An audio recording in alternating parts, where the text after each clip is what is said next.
Thank you guys so much for this opportunity, and congratulations on such a wonderful job and one of my top 10 best films of this year so far. So wow. Let me start with you, Janelle.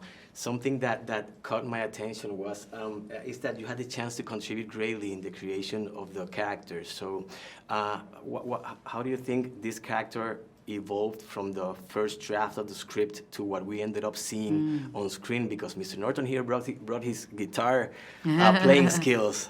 Yeah.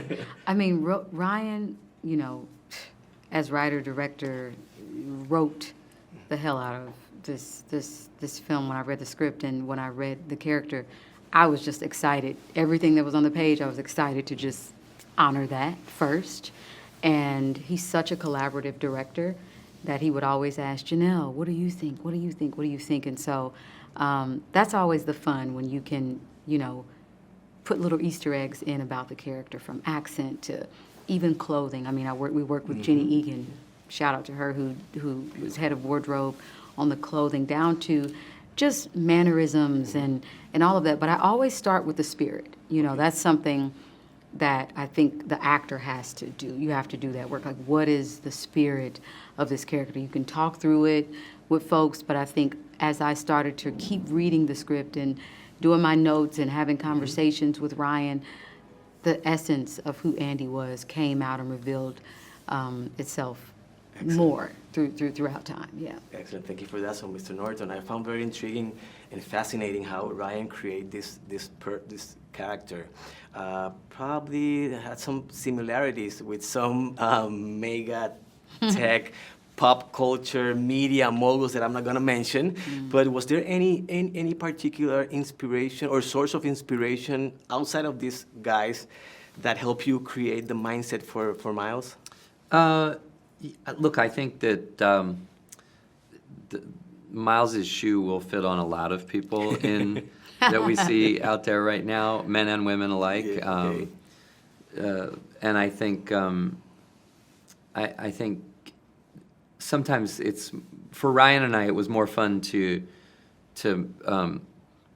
take little leaves off of each of you know, many of these things, throw them into the salad bowl and mix them all up and come up with, because he's a heightened version of the absurdities of many of our tech Illuminati overlords, right? And it's just so the short answer is there is truly not any one particular inspiration, but if any of them want to claim it, they're welcome to it. Okay, excellent. Yeah. So You just it takes a lot to do that role, and you brought something to it that I don't think anybody could have done, because it needed that specificity. It couldn't be a caricature of all the folks, right?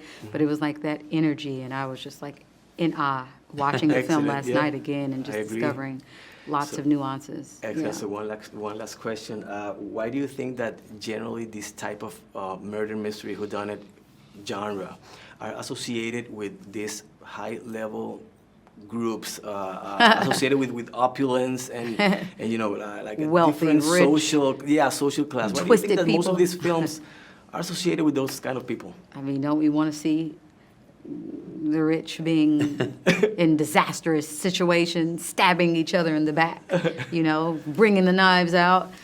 It's entertaining. I think what Ryan has done is, you know, he talks about Agatha Christie and how Agatha really modernized the whodunit film. Like, she was speaking to her times, and I think, like her, he had been inspired to speak to our times. And some of these characters you may know, you may not know, but it's the beauty of the gray area of these characters too, because just when you think somebody is the most evil person, you know, a layer is peeled back and something new is revealed, right? And it speaks about these complicated characters in new and fresh ways, not like, let's just do what we already know in the whodunit genre. Let's make something straight and narrow.